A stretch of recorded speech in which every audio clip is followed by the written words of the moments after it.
Hey y'all, Bob with Million Mile Garage. I don't know about you, but I'm kind of fed up with the rising cost of everything lately. If you're trying to get a oil change done for around 20 bucks, let me show you how you can do that without skimping on the quality. In case you haven't already figured it out, the key ingredient is going to be what you pay for the oil filter. Now, I bought these on closeout at Rock Auto from the white can down to the red can Purolators. There is a champ stuck in the center. We'll talk about that in just a second. And I averaged $2.39 each delivered. I bought a dozen of them to spread the cost of the shipping out. And so that's one way to do it. I mean, there's probably local areas that close out filters and stuff. It just depends on the area you live in. For me, Rock Auto has been a pretty economical place to get best value. So I'm not saying the cheapest, best value. And the reason I say that is you can get cheap oil filters, but they're going to be the bottom of the barrel. These have like a 95% rating of capturing, I think, 21 microns and larger. I think these are rated at 96.5%. And then, of course, for Maxima and Odyssey stuff, you've got engines that run tighter tolerances. You might want a higher efficiency rating like this Wix right here, this 57356. But again, the everyday street price at O'Reilly's for the base 57356 is $14 and change with tax up here in northern Alabama. I got these for $6 each online, and I bought enough of them to spread the cost of the shipping out so that I was around $7. Again, I'd like to be around $3 or less for an oil filter, and you can do that, by the way, if you're willing to basically buy this quality of filter, which of these would probably be considered economy or middle of the road, but they're going to meet manufacturer's warranty requirements. You can easily get these filters, this size can, in the $3 and under category as well, which is going to make it a lot easier to keep your oil change around 20 bucks. So just pointing that out. But again, at $2.39, that's less than I was paying at Kmart over 35 years ago when I first started doing oil changes.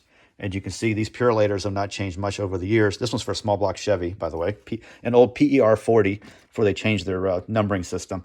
And so that being said, your everyday street price for the Walmart filter is now $3.84 in northern Alabama as of like today. And if you factor in the tax, which is between 9 and 10%, I guess, depending on the county you buy it in, you're well over $4 for a bottom of the barrel filter. And these are going to be fiber end caps, as well as this champ filter as well. I think it's an ST filter. It's actually the same color as almost AC Delco, right? A lot of AC Delcos look like that. It's got that plastic center tube, most likely fiber end caps on it, I would think. And so, in fact, the picture on the box, you see it looks like it's got fiber end caps as well.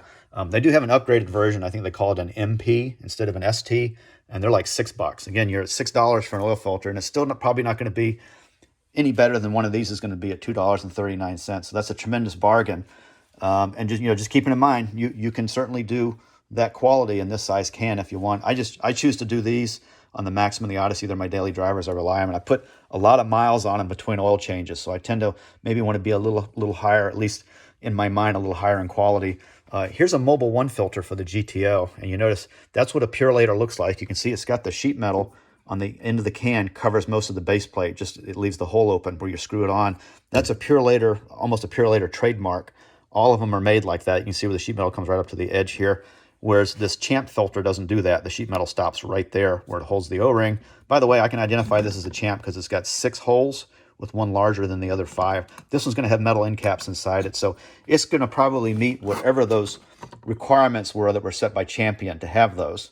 So even though, you may not get the brand you want, a lot of times, like with the Bosch, they don't make filters either. And again, what they stuck in the box, the picture on the box was definitely a Purolator top. This one's also a Purolator as well, right? The one's the Mobile 1.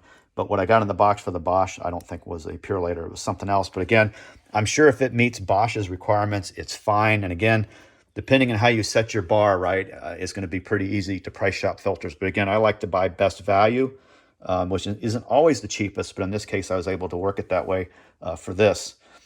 So I guess the only other thing to talk about after that is where you're going to get your oil and what you pay for it. Okay, let's talk the oil for a minute here. If you frequent Walmart, they do have a clearance aisle. And I go down that clearance aisle every time I go to Walmart. And occasionally, for whatever reason, they will clearance motor oil. I don't know why. There's the everyday price of $23, right? That would put you over $20 on an oil change. But when you can get it for $17 and you only pay $2.39 for an oil filter, you are less than 20 bucks on an oil change. That's pretty good, huh? But again, 23 bucks plus 239, yeah, you're kind of more like 25, 26 for an oil change. Maybe not exactly around 20 bucks, but anyway, I'm getting them done for around 20 bucks because I'm getting the oil on special. Same thing here. Clearance aisle at Walmart. It was $41.28. Name brand Chevron Dello. I run this in the hot rods, the 15W40 dual rated oil. It's still got a fair amount of zinc and phosphorus in it, I believe, is what it has to have. For the anti-wear, for if you've got flat tappet lifters. Probably still around 800 parts per million. Would like to see 1,200, but I think it's a cumulative thing too, right? That's it depends on how long you leave the oil in the car too, because you're going to use up that zinc over time. But again, $29.50 if you do the math before taxes, right? 2.5 gallons is 10 quarts. That's less than $3 a quart before tax. So even after tax, you're still looking at you're going to be around what is it, like 16 something for 5 quarts.